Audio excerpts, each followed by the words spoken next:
We are going to go over the peer editing checklist for your letter to Angela Wexler. As a reminder, this peer editing checklist is on the back of your Angela's Problems table.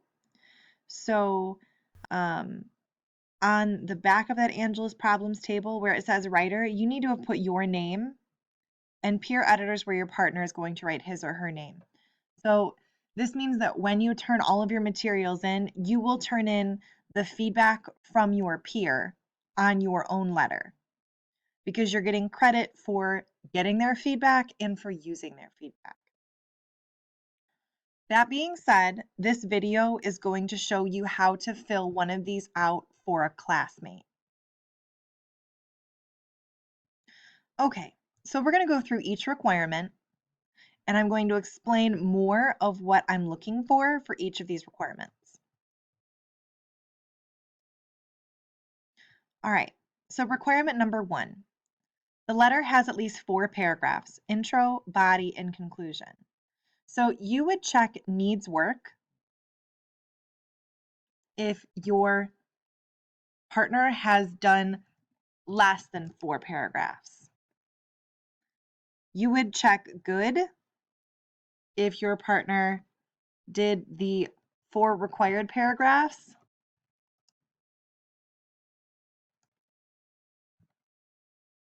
But didn't do anything extra.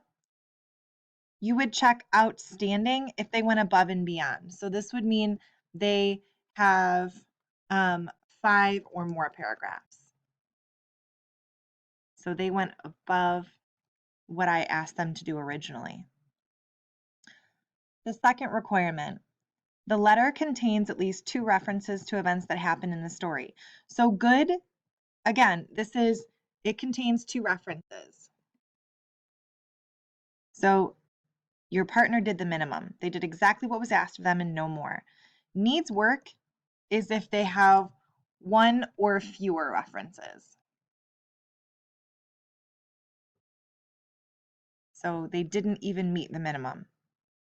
You give them outstanding if they have 3 or more references.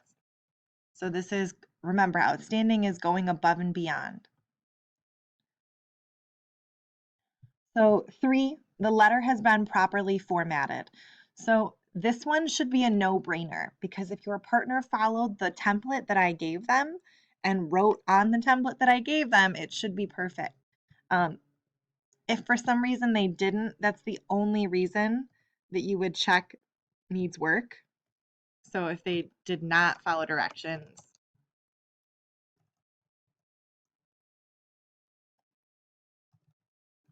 on the draft a letter paper. So here you can't really end up getting an outstanding. So for good would just be followed directions.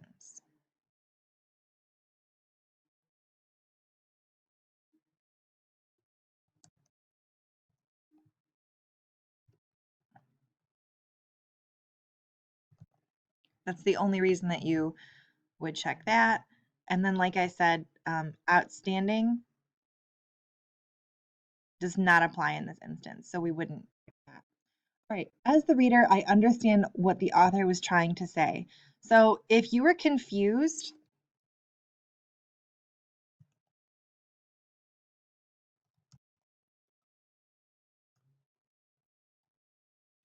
then you're going to check needs work. If you pretty much got it, you'll check good.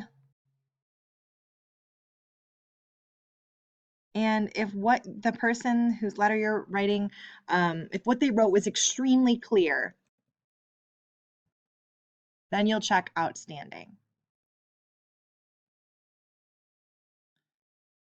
Okay, so we've got number 5. Sentences and proper nouns begin with capital letters. This is where you're going to have to do a little more. So if they have instances where they did not capitalize, then you're going to underline those mistakes with 3 lines. So if they have 2 or fewer mistakes, go ahead and check good.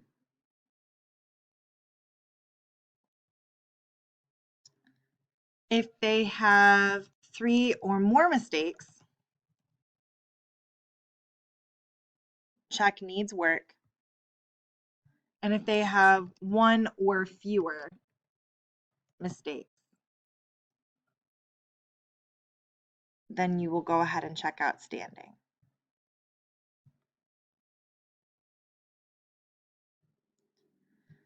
6, sentences end with punctuation. You're going to fill in the missing punctuation marks and then you're going to circle them. So we're going to use the same requirements. So if they have 3 or more mistakes, it needs work. If they have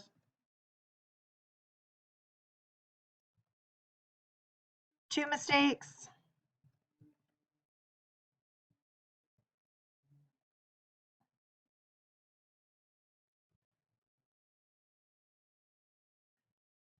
go ahead and give them good. If they have 1 or fewer mistakes, have them check outstanding. So spelling errors, we're going to treat the same way, but you're going to circle those. So anytime you see something you think is spelled incorrectly, go ahead and circle it. If you're not sure if it's spelled incorrectly, you can always use the computer to look it up. So if we've got 3 or more mistakes, it needs work. They've only got 2 mistakes, we'll consider that good. If they've got 1 or fewer mistakes, we'll consider that outstanding.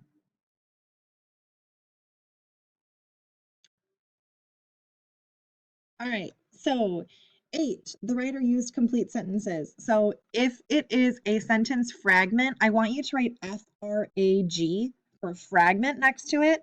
If it's a run-on sentence, I want you to write RO next to it. So we're going to use the same requirements. 3 or more mistakes, needs work.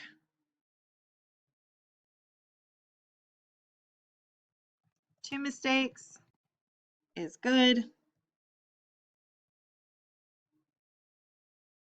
1 or fewer mistakes is outstanding. Then we get to 9. 9 says the writer used interesting words and avoided simple and boring words. So this is a place where it's going to be really up to your judgment. So if they used boring words or they weren't very specific, for example, they could have used someone's name or they could have used a more specific word to describe something. For example, if they were talking about a teacup, but they just said cup instead of teacup, then that would be an instance where they could use a more interesting word. So this is going to be up to you. If you feel that they really needed some work, they needed to go back and take a look at their language that they used and kind of spice things up, go ahead and give them needs work. So this is your judgment. So, but if you're, like I said, if they need to go back, then you're going to go ahead and give them needs work. If it seems like they did a pretty good job, go ahead and give them good. And if the writer used lots of words with pizzazz,